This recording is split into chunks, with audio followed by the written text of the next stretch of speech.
thewellnesscouch.com, streaming wellness into your lives. Welcome to 100 Not Out, featuring your hosts Dr. Damien Christoph and Marcus PEarce.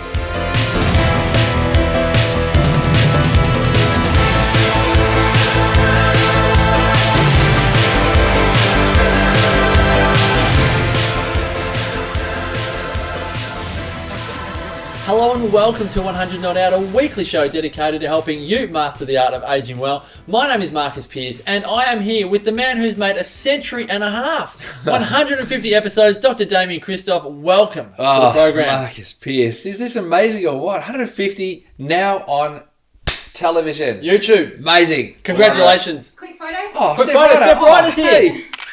Thanks, guys. Oh, awesome. Mate, give yourself a little Right, pop. Here we yeah, go. here we go. 150 episodes. Oh my Yeah, God. here we go. One more. Whoa! Woohoo! I missed it. Just got a bit of gunfire. Fucking Gunpowder. There we go. Wow. Holy moly. Hopefully that didn't deafen anybody, but we've done it. We made it. 150. That's just an incredible feat. A century and a half. Yeah, I almost feel like saying happy birthday, but it was not a birthday yet. It's 150. It is amazing. I don't know. We haven't interviewed anybody who's 150 yet. We definitely can't call this 150 not out, but it's such an amazing feat. And thank you so much, Marcus PEarce, for being the most incredible host, the host with the most. It really is great to be with you, every single week, just doing this and sharing wisdom of all of the people that we've been interviewing over the last nearly 3 years. Oh, I can't believe it's been almost 3 years. We're about to celebrate our third birthday, which just wait for that one. Yeah. But to think that we've done 150 episodes, and this is our very first one live on YouTube or live in the flesh. This is the very first time in our lives that we have done an episode of 100 on Out together. We've had a real digital experience doing 149 just on Skype. But to be here at the Christoph Residence, 100 Not Out HQ today, and to do this, the humanity of it is exciting. But it's very metaphorical because this is the message. Yeah, the being around 100 people. Message. Being around people. Yeah, absolutely. So we thought on the 150th edition, we just reflect on some of the lessons that humanity has taught us, and our listeners and now our viewers over the course of the previous 149 episodes, because it's easy to go from week to week to week, and particularly our listeners that possibly have listened to every single episode. Yeah. To go back, and as I've been writing a few down, like I've forgotten. Yeah. That oh my gosh, do you remember what we learned from that person? I know. It's incredible because you put it in there, and what you learn you can't unlearn. But you may forget it. It's just you haven't recalled it. And so, but just to look at some of the names, it's really great to recall them. So can I throw a few names at you? Yeah, go on. All right. So in no particular order. Yes. I want to start off with Sister Madonna Buddha. Oh, how good was that one? The Iron Nun. So good. The Iron Nun. Just to think that, she was attempting to run and running Ironman events at her age. Just whip out 42 Ks, in your 80s. Yeah, 3.8 kilometre swim. Yeah, 180 Ks on the bike. On the bike. It's hard enough to sit on a bike for 30 minutes. I find that challenging. We went for a kick of the footy for 20 minutes yesterday. How good was that? Yeah, we were pretty much done though. Speak for yourself, mate. I could have got another 3/4. It was no, it was hard work, but kudos to Sister Madonna for being able to do that. Holy moly! On the 150th episode, the phones just decided to. Surely there's got to be a punishment for that. There does. What we have to set up a fine? What would that be?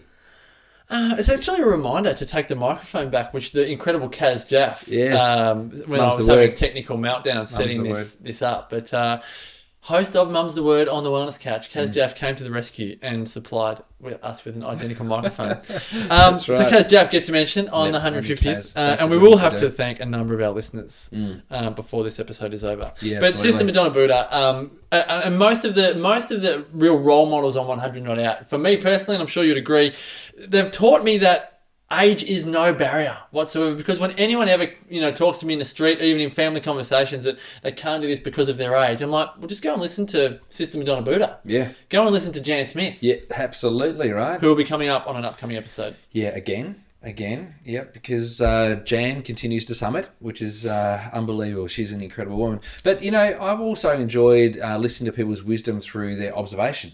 So one of the people that stands out for me, who's a great friend of ours, and particularly you're going to be working closely with him, hopefully, Dr. John DiMartini, he spoke about the least amount of variance possible. And I remember that. I recall that so vividly, that the least amount of variance possible was important for longevity.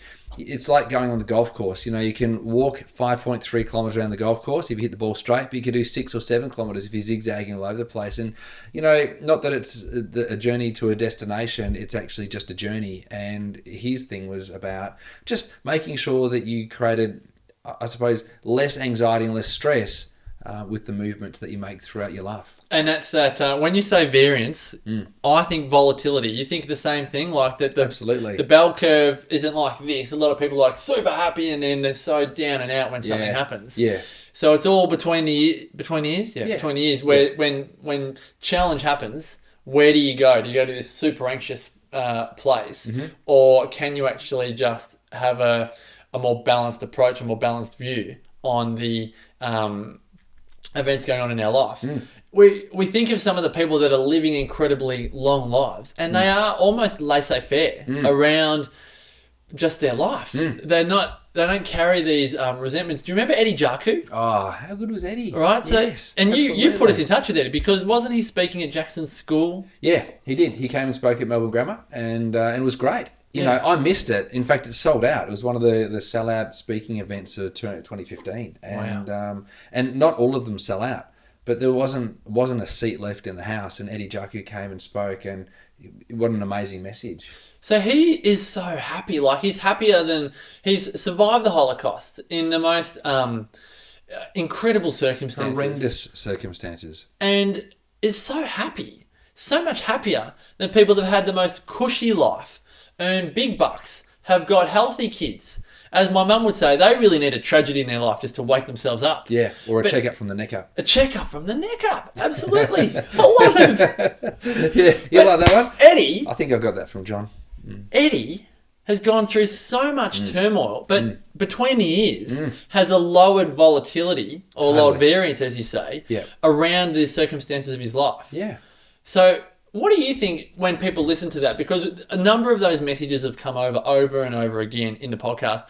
What do you think creates that shift in people to go, you know what? I've been worrying too much about unimportant stuff, or stuff that I cannot change. I went through a Holocaust. I lost a family member. I suffered a marriage collapse. I went through a job redundancy, whatever. And I can't change that anymore. So how do you think people can lower that volatility in their mind to then create more longevity in their life? I think it's about not playing the victim game. And Eddie did that beautifully. He said, look, this happened, and now I just want to, work with people and show them what happened. But he doesn't harbour any anger.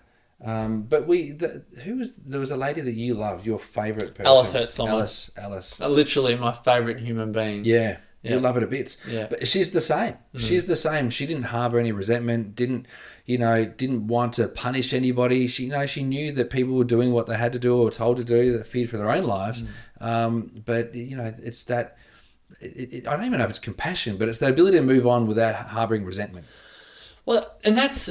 yeah, when she said, I have no room for pessimism or hate. Yeah. I'm like, from a woman that lost family members to the Holocaust. Watched them get taken to the gas chambers. All of that. And then you go, well, if it's good enough for a Holocaust survivor, surely that mantra, I have no room for pessimism or hate, is good enough for me. Surely. So, yeah, it's incredible. All right, so Sister Madonna Buddha, Eddie Jaku, Alice Hertzsommer. Let's just change tact and the mood for a little bit and think about Stephen Jepson. Oh, all right. So, what an incredible guy he was. How was that? What do you say? Like, life is a playground, or never get off the playground. Never leave the playground. Yeah, and by his own admission, or just just love to talk about it, he's an eccentric character. He's so enthusiastic, loves to do the coolest, weirdest, inventive things. He's a creative. Yeah. But there's joy for life. But even to watch his wife on the video where his wife was going, oh yeah, Steve is, often in the backyard walking on slack lines or whatever. I just let him do what he wants to do, kind of thing. But I'm glad that she does, because he's living his life, he's living his purpose, and he's actually exercising his brain. And we have spoken about exercising the brain, and does the brain get old, and should you continue to exercise it?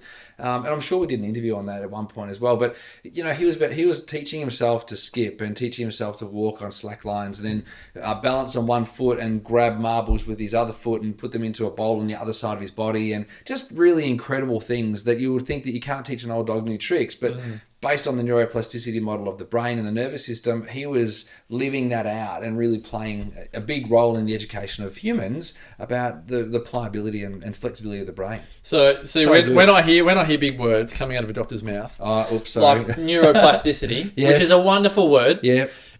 Just layman's it for us. It's really the brain's ability to adapt to any environment. Yeah. And grow. Would that be correct? Well, it's adapt and grow. So where there's injury or a block, you can actually move past it. So where there's an ability that was never there before, it's actually acknowledging that you can create that ability. Or where there's damage, moving and bypassing around that damage and finding new ways to actually stimulate the brain to grow. And the brain continues to grow and neurons continue to synapse all the way through our life. So there's really, for want of a better term, there's no limits. No limits. To what the human body, the human soul is capable of experiencing in life. Only what you put on yourself. And that is the key, without sounding all deep and meaningful as we like to do sometimes. But a lot of people do live with a limited belief system. Totally. We call it limiting beliefs in psychology. Absolutely. So do you think, I mean, maybe this is just what I learned from our guests, but I'm sure you and hopefully our listeners as well, I feel a greater sense of possibility when we interview our guests in my own life, selfishly speaking, than ever.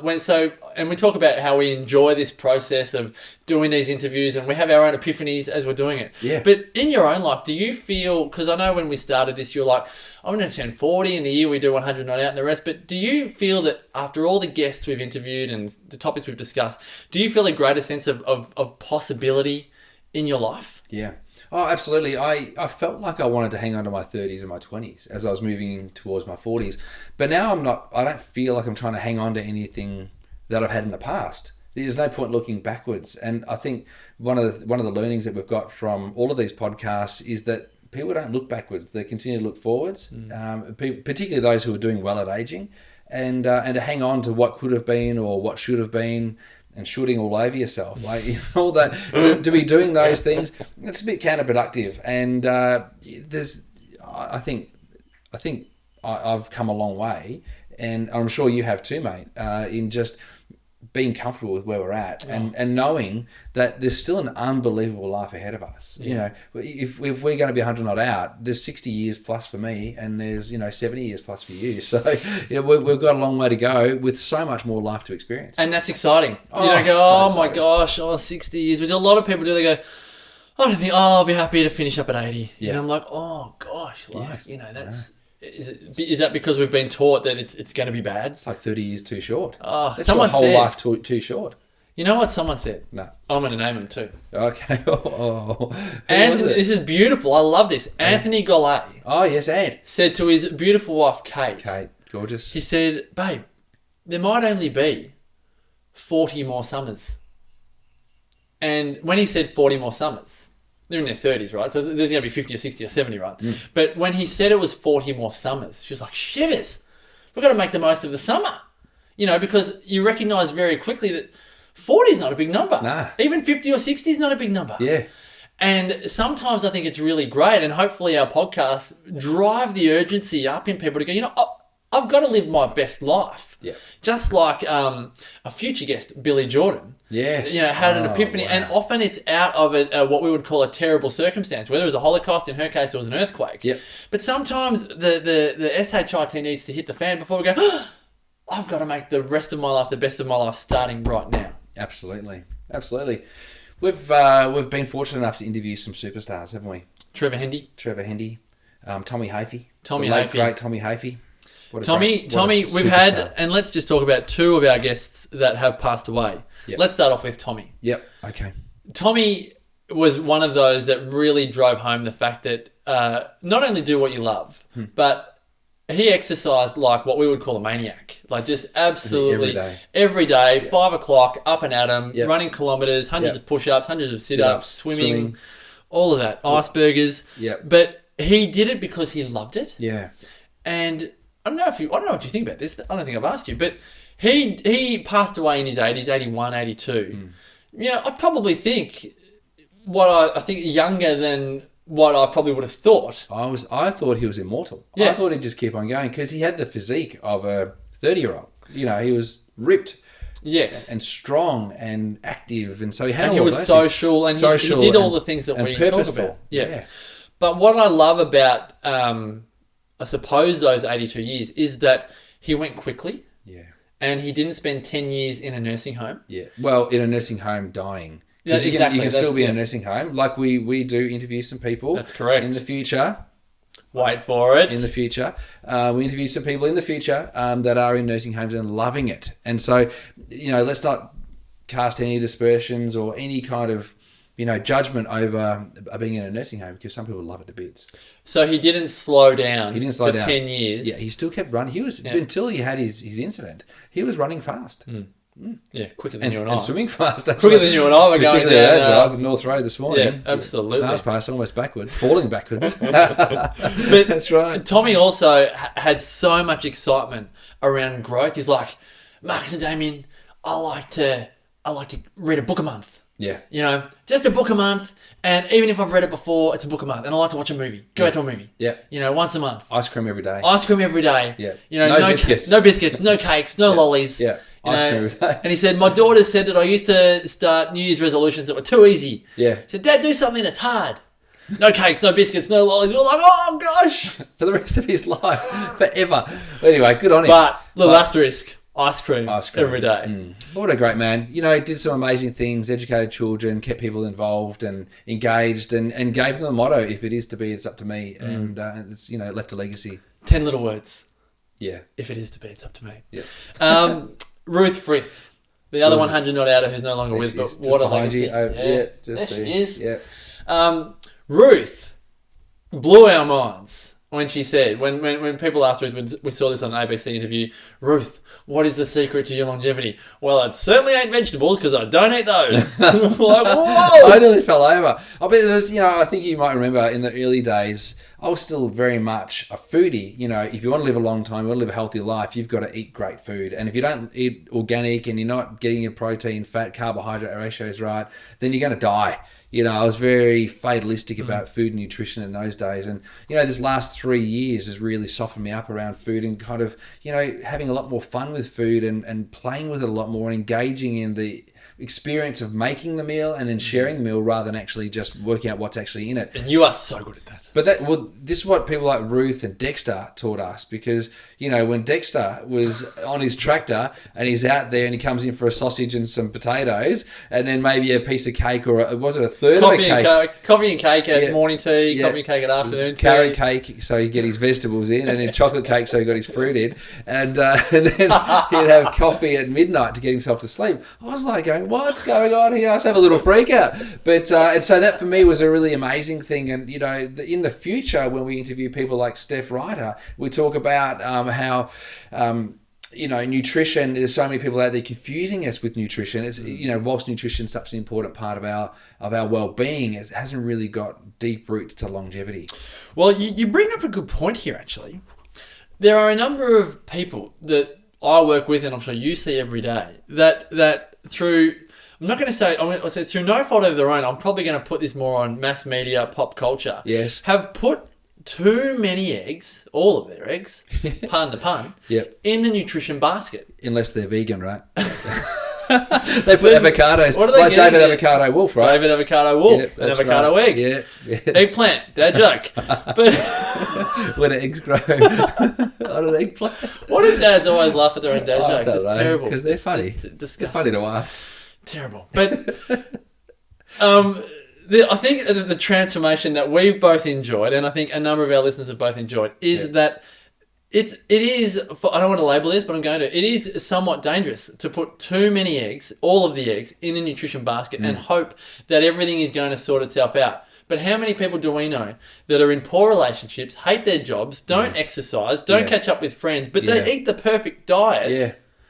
And this is what a lot of our guests have softened for us. Yeah. Oh, totally softened for us. And, it comes back to being happy. And, I've noticed there's been chiropractors who have put all their eggs in the subluxation, and whilst both Marcus and I understand the relevance of subluxation and the importance of making sure that the spine and the nervous system works really well, I also understand there's so much more to living a healthy, long life than just getting your spine adjusted. And so there's people out there that think that it's only that, but there's so much more. And this particular podcast has shown me a world of possibilities and a world of opportunities for things that we can all improve, particularly, challenging ourselves with going to do new things, to learn more, which in the future, when you look at, when we do actually get a chance to interview Billy, we'll have an opportunity to share those sorts of things where we challenge ourselves and look for achievement, and that's exciting to me as well. Speaking of new things, Charles Eugster, retired dentist,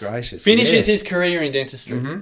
And by his own admission says, I'm a vain man. I like to look good. I don't want to be old, decrepit, just heading down the street. Exactly. He decided to get in a rowboat and has more world records in masters rowing. He decided to become a bodybuilder. Yep. He's got world records in bodybuilding. Yes. He's now the fastest man over 90 at 100 and 200 meters in the universe. He didn't retire he didn't retire and go, well, I'm not a dentist anymore. I don't have any value to give the world. No point pulling teeth. So what are we going to do? I don't know yet. I'm not too sure. We have to find out what records everyone else has got and then smash them. Well, that's what we'll do. Why don't we do that? So when we get to Charles's age, when he held those records, let's just go beat those records. He'll be okay with that. He won't know. Oh, well, you never know.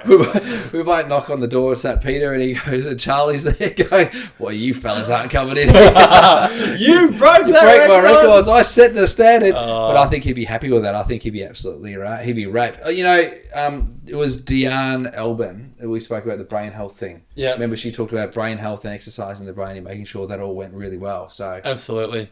Absolutely. Deanne, Grahart Cunningham, Sam Gowing, Mimi Kirk, Dexter Kruger, Walter Bortz. Yeah.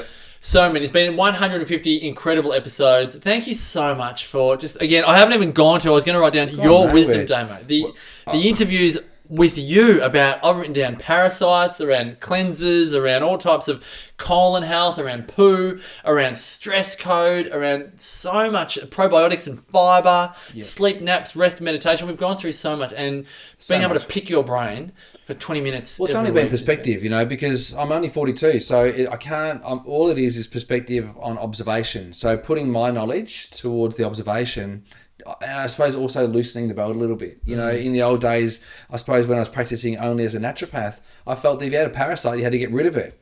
I suppose very much like mainstream medicine, if there's a bug that's wrong, then it's bad and it has to go.